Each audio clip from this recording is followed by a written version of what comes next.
사무엘상 28장. 그럴 즈음에 블레셋 사람이 이스라엘에 쳐들어가려고 모든 부대를 집결시켰다. 그러자 아기스가 다윗에게 말하였다. 귀관이 나와 함께 출정하여야 한다는 것을 알고 있을 줄 아오. 귀관은 부하들을 거느리고 직접 출정하시오. 다윗이 아기스에게 대답하였다. 그렇게 하겠습니다. 이 종이 무엇을 할 수 있는지 임금님이 아시게 될 것입니다. 아기스가 다윗에게 말하였다. 좋소. 귀관을 나의 종신 경호대장으로 삼겠소.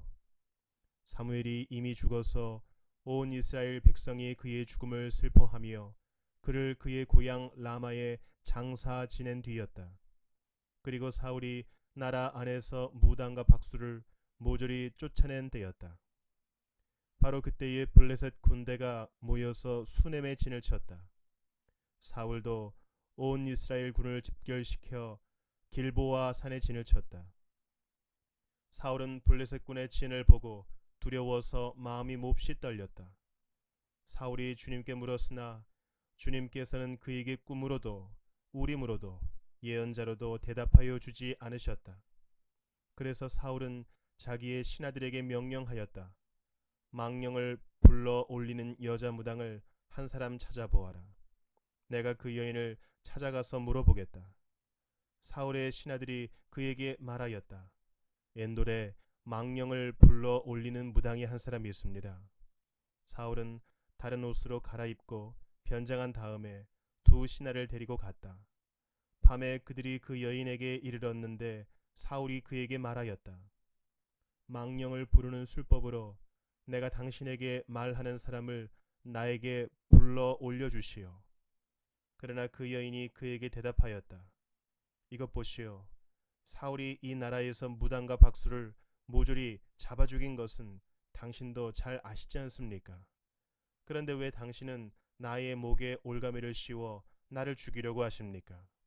사울이 주님의 이름을 걸고 그 여인에게 맹세하였다. 주님께서 확실히 살아계심을 걸고 맹세하지만 당신이 이 일로는 아무런 벌도 받지 않을 것이요. 그 여인이 물었다.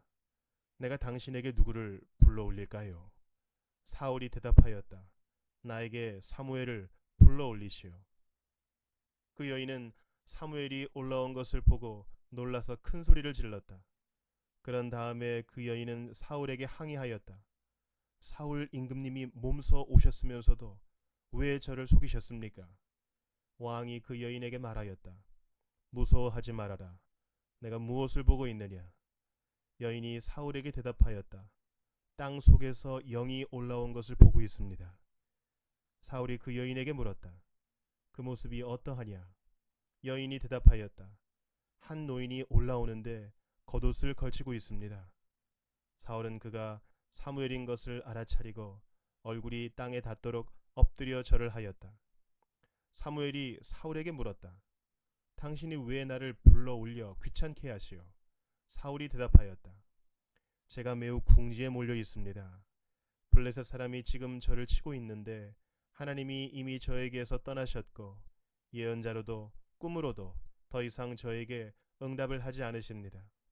그래서 제가 무엇을 어떻게 해야 하는지 알고 싶어서 이처럼 어른을 뵙도록 해달라고 부탁하였습니다. 사무엘이 책망하였다.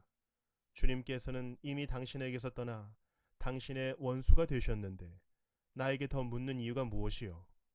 주님께서는 나를 시켜 전하신 말씀 그대로 당신에게 하셔서 이미 이 나라의 왕위를 당신의 손에서 빼앗아 당신의 가까이에 있는 다윗에게 주셨소. 당신은 주님께 순종하지 아니하고 주님의 분노를 아말렉에게 쏟지 아니하였소. 그렇기 때문에 주님께서 오늘 당신에게 이렇게 하셨소. 주님께서는 이제 당신과 함께 이스라엘도 블레셋 사람의 손에 넘겨주실 터인데 당신은 내일 당신 자식들과 함께 내가 있는 이곳으로 오게 될 것이요. 주님께서는 이스라엘 군대도 블레셋 사람의 손에 넘겨주실 것이요. 그러자 사울은 갑자기 그 자리에 쓰러져 땅바닥에 벌렁 넘어졌다. 사무엘의 말을 듣고서 너무나 두려웠기 때문이다. 게다가 그는 그날 하루 종일 그리고 밤새도록 굶었으므로 힘마저 쭉 빠져 있었다. 그 여인이 사울에게 가까이 와서 그가 아주 기진맥진해 있는 것을 보고 그에게 말하였다. 보십시오. 이 종은 임금님의 분부를 다 따랐습니다. 저는 목숨을 내놓고 임금님이 저에게 명령하신 대로 다 이루어 드렸습니다. 그러므로 이제는 임금님도 이 종의 말씀을 들어주시기 바랍니다. 제가 임금님께 음식을 좀 대접하여 드리겠습니다. 임금님이 길을 더 가시려면 기운을 차리셔야 하니 음식을 드시기 바랍니다. 그러나 사울은 아무것도 먹고 싶지 않다 하고 말하면서 그 여인의 청을 거절하였다. 그러나 사울의 신하들까지 그 여인과 함께 사울에게 권하니 사울이 그들의 말을 듣고 땅바닥에서 일어나 평상에 앉았다. 그 여인에게는 집에서 키운 살찐 송아지가 한 마리 있었는데 서둘러서 그것을 잡고 밀가루를 가져다가 반죽하여 누룩을 넣지 않은 빵을 구워서 사울과 그의 신하들 앞에 차려놓으니 그들은 그 음식을 먹고 일어나서 그 밤에 떠났다. 고린도전서 9장. 내가 자유인이 아닙니까? 내가 사도가 아닙니까? 내가 우리 주 예수를 뵙지 못하였습니까? 여러분은 주님 안에서 내가 일해서 얻은 열매가 아닙니까? 다른 사람들에게는 내가 사도가 아닐지 몰라도 여러분에게는 사도입니다. 여러분은 주님 안에서 나의 사도직을 보증하는 표입니다. 나를 비판하는 사람들에게 이렇게 답변합니다. 우리에게 먹고 마실 권리가 없습니까? 우리에게는 다른 사도들이나 주님의 동생들이나 게바처럼 믿는 자매인 아내를 데리고 다닐 권리가 없단 말입니까? 나와 바나바에게만은 노동하지 않을 권리가 없단 말입니까? 자기 비용으로 군에 복무하는 사람이 어디에 있습니까? 포도원을 만들고 그 열매를 따먹지 않는 사람이 어디에 있습니까? 양떼를 치고 그 젖을 짜먹지 않는 사람이 어디에 있습니까? 내가 사람의 관리에만 의거하여 이런 말을 하는 줄 아십니까? 율법에도 이런 말이 있지 않습니까? 모세의 율법에 기록하기를 타작 일을 하는 소에게 망을 씌우지 말아라 하였습니다. 하나님께서 소를 걱정하신 것입니까? 그렇지 않으면 우리 모두를 위하여 말씀하신 것입니까? 그것은 우리를 위하여 하신 말씀입니다. 밭을 가는 사람은 마땅히 희망을 가지고서 밭을 갈고 타작을 하는 사람은 한 몫을 얻으리라는 희망을 가지고 그 일을 합니다. 우리가 여러분에게 영적인 것으로 씨를 뿌렸으면 여러분에게서 물질적인 것으로 거둔다고 해서 그것이 지나친 일이겠습니까? 다른 사람들이 여러분에게 이런 권리를 가졌다면 하물며 우리는 더욱 그러하지 않겠습니까? 그러나 우리는 이런 권리를 쓰지 않았습니다. 우리는 그리스도의 복음을 전하는 일에 지장을 주지 않도록 모든 것을 참습니다. 성전에서 일하는 사람은 성전에서 나는 것을 먹고 제단을 맡아보는 사람은 제단 제물을 나누어 가진다는 것을 여러분은 알지 못합니까? 이와 같이 주님께서도 복음을 전하는 사람들에게는 복음을 전하는 일로 살아가라고 지시하셨습니다. 그러나 나는 이런 권리를 조금도 행사하지 아니하였습니다. 또 나에게 그렇게 하여 달라고 이 말을 쓰는 것도 아닙니다. 그렇게 하느니 차라리 내가 죽는 편이 낫겠습니다. 아무도 나의 이 자랑거리를 헛되게 하지 못할 것입니다. 내가 복음을 전할지라도 그것이 나에게 자랑거리가 될 수 없습니다. 나는 어쩔 수 없이 그것을 해야만 합니다. 내가 복음을 전하지 않으면 나에게 화가 미칠 것입니다. 내가 자진해서 이 일을 하면 삭설 받을 것입니다. 그러나 내가 마지못해서 하면 직무를 따라 한 것입니다. 그리하면 내가 받을 삭은 무엇이겠습니까? 그것은 내가 복음을 전할 때에 값없이 전하고 복음을 전하는 데에 따르는 나의 권리를 이용하지 않는다는 그 사실입니다. 나는 어느 누구에게도 얽매이지 않은 자유로운 몸이지만 많은 사람을 얻으려고 스스로 모든 사람의 종이 되었습니다. 유대 사람들에게는 유대 사람을 얻으려고 유대 사람같이 되었습니다.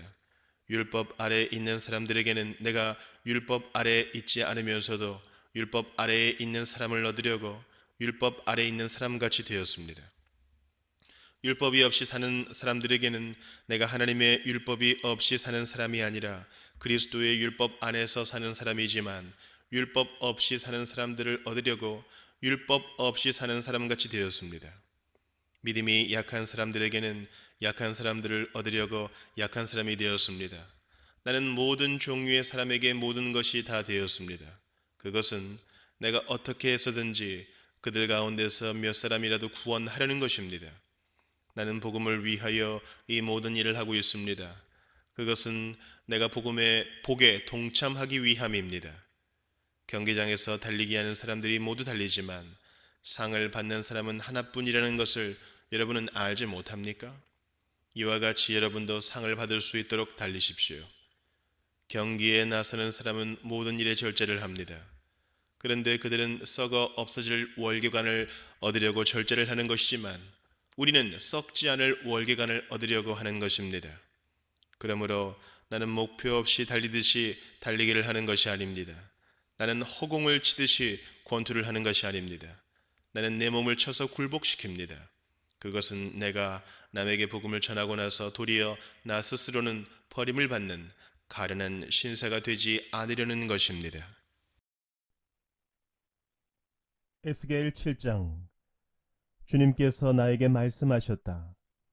너 사람아, 이스라엘에게 전하여라. 나 주 하나님이 이스라엘 땅을 두고 말한다. 끝이 왔다.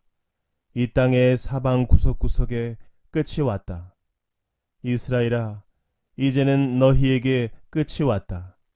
나는 이제 너희에게 내 분노를 쏟고 너희 행실에 따라 너희를 심판하며 너희의 역겨운 일들을 너희에게 보응하겠다. 내가 너희를 아끼지도 않고 불쌍히 여기지도 않겠다. 오히려 나는 너희의 모든 행실에 따라 너희를 벌하여 역겨운 일들이 바로 너희의 한가운데에서 벌어지게 하겠다. 그때에야 비로소 내가 주인 줄 너희가 알게 될 것이다. 주 하나님이 이렇게 말씀하신다. 재앙이다. 너희가 들어보지 못한 재앙이다. 이미 다가왔다. 끝이 왔다. 너희를 덮치려고 일어났다. 이미 다가왔다. 이 땅에 사는 사람들아, 정해진 멸망이 너희에게 들이닥쳤다. 그 시각이 왔고 그 날이 다가왔다. 산에서 즐겁게 환호하지 못할 당황할 날이 가까이 왔다. 나는 이제 너희에게 내 분노를, 나의 분을 너희에게 쏟아서 너희 행실에 따라 너희를 심판하며 너희의 역겨운 일들을 너희에게 갚아주겠다. 내가 너희를 아끼지도 않고 불쌍히 여기지도 않겠다. 오히려 나는 너희의 모든 행실에 따라 너희를 벌하여 역겨운 일들이 바로 너희의 한가운데에서 벌어지게 하겠다. 그때에야 비로소 주가 이렇게 치는 것임을 너희가 알게 될 것이다. 그날이다. 보아라. 들이닥쳤다. 정해진 멸망이 시작되었다.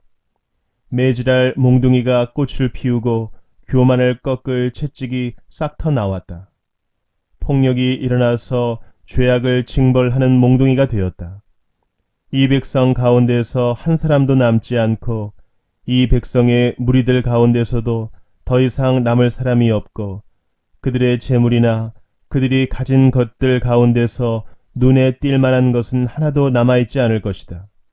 그 시각이 왔고 그날이 이르고야 말았다. 사는 사람도 기뻐하지 말고 파는 사람도 슬퍼하지 말아라. 이 땅의 모든 무리에게 진노가 내릴 것이기 때문이다. 판 사람이 아직 살아있다 하여도 팔린 것을 되찾으려고 돌아갈 수가 없을 것이니 이 땅의 모든 무리에게 보여준 묵시는 돌이킬 수가 없기 때문이다. 죄를 짓고서는 어느 누구도 자기 목숨을 굳게 부지할 수가 없다. 그들이 나팔을 불고 모든 장비를 갖춘다 하여도 전쟁에 나갈 사람이 아무도 없는 것은 내 진노가 이 땅의 모든 무리에게 미쳤기 때문이다. 거리에는 전쟁이 있고 집 안에는 전염병과 기근이 있다. 들녘에 있는 사람은 칼에 찔려 죽고 성읍 안에 있는 사람은 기근과 전염병으로 죽는다. 더러는 살아남아서 계곡에서 놀란 비둘기처럼 산으로 피하겠지만 저지른 죄를 생각하며 슬피 울 것이다. 사람들은 모두 손에 맥이 풀리고 무릎을 떨 것이다. 굵은 베옷을 입고 두려워서 온몸을 떨 것이다. 모든 얼굴에는 부끄러움이 가득할 것이요 모든 머리는 대머리가 될 것이다. 그들은 은을 길거리에 내던질 것이며 금을 오물 보듯 할 것이다. 내가 진노하는 날에 은과 금이 그들을 건져줄 수 없을 것이다. 은과 금이 그들의 마음을 흡족하게 못하고 허기진 배를 채워주지 못할 것이다. 오히려 은과 금은 그들을 걸어서 넘어뜨려 죄를 짓게 하였을 뿐이다.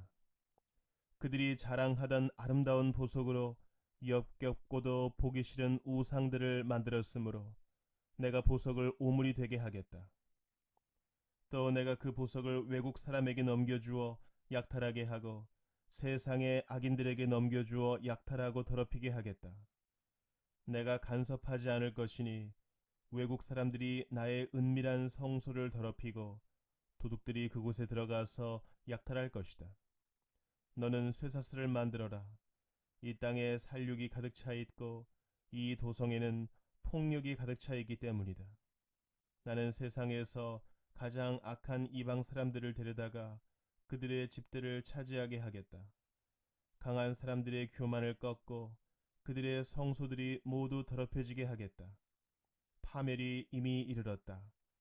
그들이 평안을 찾지만 전혀 없을 것이다.